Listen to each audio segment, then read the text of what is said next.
ಮಾಧ್ಯಮದ ಬಂಧುಗಳೇ, ಕರ್ನಾಟಕ ದಲಿತ ಸಂಘರ್ಷ ಸಮಿತಿ ಮತ್ತು ರಿಪಬ್ಲಿಕನ್ ಪಾರ್ಟಿ ಆಫ್ ಇಂಡಿಯಾ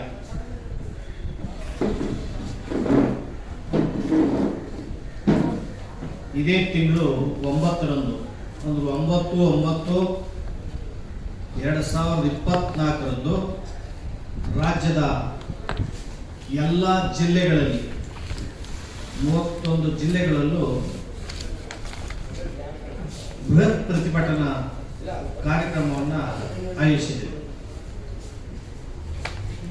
ಆಯಾ ಜಿಲ್ಲಾಧಿಕಾರಿಗಳಿಗೆ ಮನವಿಯನ್ನು ಕೊಡೋದ್ರ ಮೂಲಕ ಜಿಲ್ಲಾಧಿಕಾರಿಗಳ ಕಚೇರಿಗೆ ಪ್ರತಿಭಟನಾ ಬೃಹತ್ ಪ್ರದರ್ಶನವನ್ನು ಮಾಡೋದ್ರ ಮೂಲಕ ಸರ್ಕಾರಕ್ಕೆ ಮತ್ತು ಮುಖ್ಯಮಂತ್ರಿ ಸಿದ್ದರಾಮಯ್ಯನವರಿಗೆ ಮನವಿಯನ್ನು ರವಾನಿಸುವಂತಹ ಕಾರ್ಯಕ್ರಮ 9ನೇ ತಾರೀಕು ನಡೀತಾ ಇದೆ.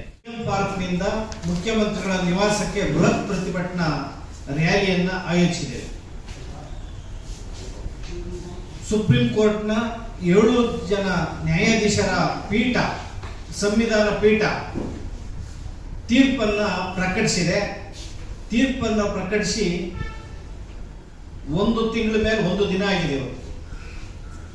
1/8/2024 7 ಜನರ ನ್ಯಾಯಾಧೀಶರ ಪೀಠ ಐತಿಹಾಸಿಕ ತೀರ್ಪನ್ನು ಪ್ರಕಟಿಸಿ ಪರಿಶಿಷ್ಟ ಜಾತಿಗಳಲ್ಲಿ ಒಳ ಮೀಸಲಾತಿ ಕಲ್ಪಿಸಲಿಕ್ಕೆ ರಾಜ್ಯ ಸರ್ಕಾರಕ್ಕೆ ಸಂವಿಧಾನಬದ್ಧ ಅಧಿಕಾರ ಇದೆ ಅಂತ ಹೇಳಿ ಸುಪ್ರೀಂ ಕೋರ್ಟ್ ತೀರ್ಪನ್ನು ಕೊಟ್ಟಿದೆ.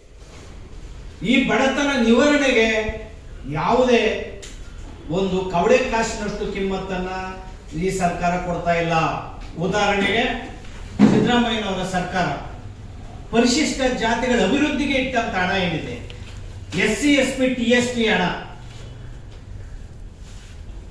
2023-24ರಲ್ಲಿ ಪರಿಶಿಷ್ಟ ಜಾತಿ ಹಣ 25,391 ಕೋಟಿ ಹಣವನ್ನ ಅಂತ್ಯ ಯೋಜನೆಗೆ ಬಳಕೆ ಮಾಡಿದೆ. ಒಂದು ಪರಿಶಿಷ್ಟ ಜಾತಿಯವರ ಅಭಿವೃದ್ಧಿಗೆ ಬಳಸಬೇಕಾದಂತ 25,391 ಕೋಟಿ ರೂಪಾಯಿ ಹಣವನ್ನ ರಸ್ತೆಗೆ ಅಭಿವೃದ್ಧಿಗೆ ಹಾಕಿದೆ, ಮೇಲ್ಸೇತುವೆಗೆ ಹಾಕಿದೆ, ಕಟ್ಟಡ ಮತ್ತು ಡ್ಯಾಂಗಳನ್ನ ಕಟ್ಟೋದಕ್ಕೆ ಹಣವನ್ನ ಬಳಕೆ ಮಾಡಿ ಈ ದುಡ್ಡನ್ನ ದುರ್ಬಳಕೆ ಮಾಡಿಕೊಂಡು ಪರಿಶಿಷ್ಟ ಜಾತಿಯವರಿಗೆ ತೀವ್ರ ಅನ್ಯಾಯವನ್ನ ಈ ಸರ್ಕಾರ ಮಾಡಿದೆ. ಕೂಡಲೇ ಅವರ ಹಣವನ್ನು ವಾಪಸ್ ಕೊಡ್ಬೇಕು, ಅವರ ಅಭಿವೃದ್ಧಿಗೆ, ಪರಿಶಿಷ್ಟ ಜಾತಿಯವರ ಅಭಿವೃದ್ಧಿಗೆ ಅಂತ ಮನವಿ ಮಾಡೋದ್ರ ಮೂಲಕ ಕಳೆದ 2 ವರ್ಷಗಳಿಂದ ಪರಿಶಿಷ್ಟ ಜಾತಿಯ ಮಕ್ಕಳಿಗೆ ಸ್ಕಾಲರ್ಶಿಪ್ ಕೊಟ್ಟಿಲ್ಲ. ಮೆರಿಟ್ ಸ್ಕಾಲರ್ಶಿಪ್ ಅನ್ನ ರದ್ದು ಮಾಡಿದ್ದಾರೆ. ವಿದೇಶಕ್ಕೆ ವ್ಯಾಸಂಗಕ್ಕೆ ಹೋಗುವಂತಹ ಅವಕಾಶ ಏನಿದೆ ಪ್ರಬುದ್ಧ ಯೋಜನೆ ಅಂತ ಮಾಡಿದ್ದು ಅದನ್ನ ರದ್ದು ಮಾಡಿದ್ದಾರೆ. ಎಲ್ಲ ಅಭಿವೃದ್ಧಿ ಕೆಲಸಗಳು ರದ್ದಾಗಿದೆ.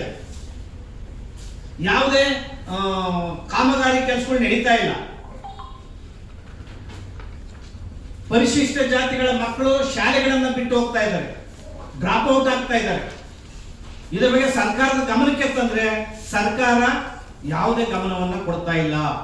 ಮುಖ್ಯವಾಗಿ SC ST OBCಗಳ ಅಭಿವೃದ್ಧಿಗೆ ಮಾಡಿದಂತ ನಿಗಮಗಳು ಏನಿದ್ದಾರೆ ಆ ನಿಗಮಗಳೆಲ್ಲನೂ ಕೂಡ ಒಂದು ನಿಗಮದಲ್ಲೂ ಕವಡೆ ಕಾಸಿನವ್ರಿಗೆ ಹಣ ಇಲ್ಲ. ಎಲ್ಲ ಹಣವನ್ನ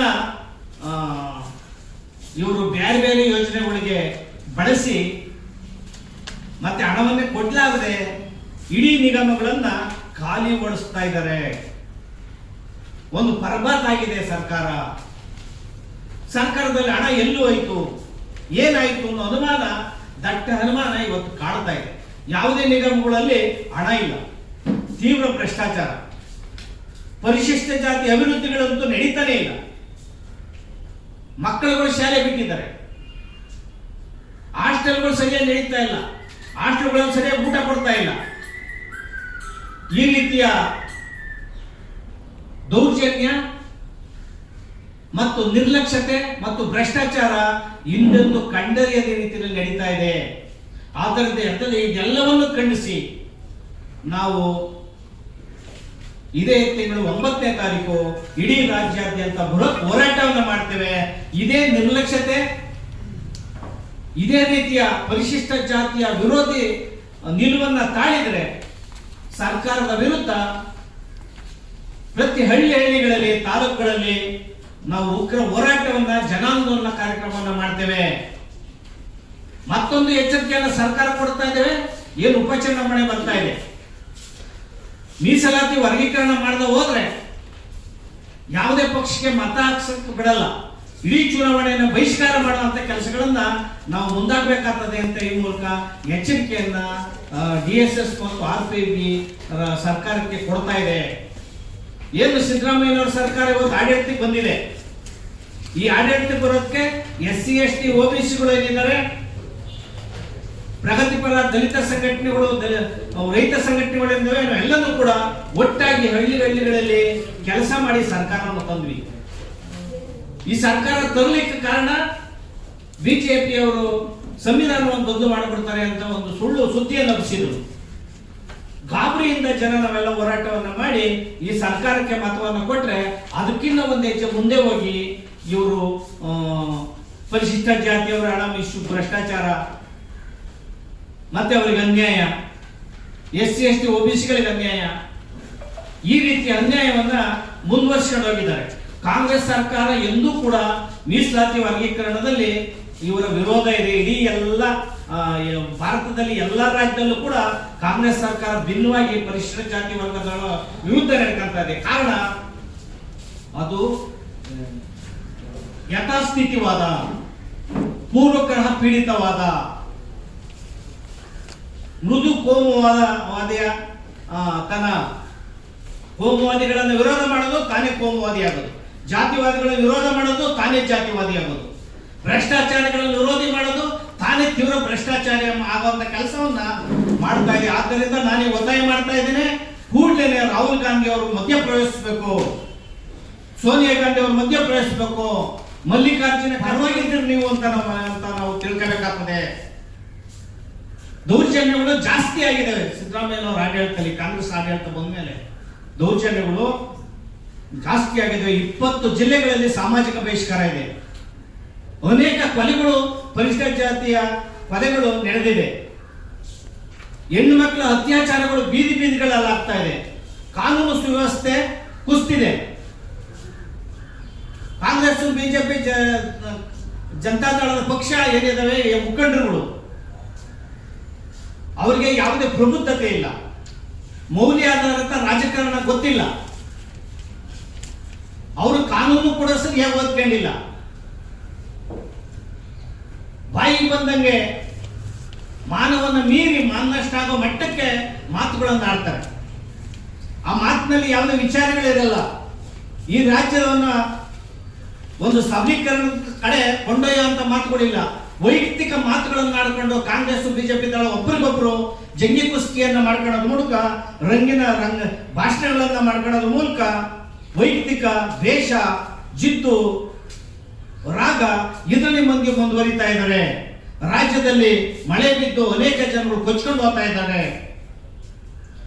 ಬೆಳೆಗಳು ನಾಶ ಆಗ್ತಾ ಇದೆ. ರೈತರ ಕಡೆ ನೋಡ್ತಾ ಇಲ್ಲ, ಯಾವುದೇ ಅಭಿವೃದ್ಧಿ ಕಡೆ ನೋಡ್ತಾ ಇಲ್ಲ. ಇದೆಲ್ಲವನ್ನೂ ಕೂಡ ಖಂಡಿಸಿ ನಾವು 9ನೇ ತಾರೀಕು ಇಡೀ ರಾಜ್ಯಾದ್ಯಂತ ಬೃಹತ್ ಹೋರಾಟವನ್ನ ಮಾಡ್ತಾ ಇದ್ದೇವೆ. ಸಮಾಜದ ಎಲ್ಲ ಮಹನೀಯರು ನಮಗೆ ಬೆಂಬಲವನ್ನ ಕೊಡಬೇಕು ಅಂತೇಳಿ ಮಾಧ್ಯಮಗಳನ್ನ ಮನವಿ ಮಾಡ್ಕೊಳ್ಳೋದ್ರ ಮೂಲಕ ಈ ಸರ್ಕಾರಕ್ಕೆ ಮತ್ತು ಭ್ರಷ್ಟ ರಾಜಕಾರಣಿಗಳಿಗೆ ಯಾವುದೇ ಪಕ್ಷ ಆಗಿರಲಿ ಅವ್ರಿಗೆ ಬುದ್ಧಿ ಕಲಿಸುವಂತಹ, ಅವರು ಸರಿದಾರಲ್ಲಿ ನಡೆಸುವಂತ ಕೆಲಸವನ್ನ ಮತದಾರರು ಮಾಡಬೇಕು. ಇದು ಮತದಾರರ ಹೆಗಲ ಮೇಲಿನ ಜವಾಬ್ದಾರಿ ಆಗಿದೆ. ಆದ್ದರಿಂದ ಮೀಸಲಾತಿ ವರ್ಗೀಕರಣಕ್ಕೆ ಮುಖ್ಯಮಂತ್ರಿ ಸಿದ್ದರಾಮಯ್ಯನವರ ಸರ್ಕಾರ ಕೂಡಲೇ ಮಧ್ಯಪ್ರವೇಶಿಸಿ ಉತ್ತರವನ್ನು ಹೇಳಬೇಕು. ಇಲ್ಲದೆ ಹೋದ್ರೆ ಹೋರಾಟಗಳು ನಾವು ಹಳ್ಳಿಗಳಲ್ಲಿ ತೀವ್ರತರವಾದಂತಹ ಹೋರಾಟಗಳನ್ನು ಮಾಡ್ತೇವೆ. ಮುಂದೆ ಆದಂತಹ ಅನಾಹುತಗಳೇ ಈ ರಾಜ್ಯ ಸರ್ಕಾರ ಹೊಣೆ ಆಗ್ತದೆ ಅಂತ ಎಚ್ಚರಿಕೆಯನ್ನ ಕೊಡ್ತಾ ಇದ್ದಾರೆ.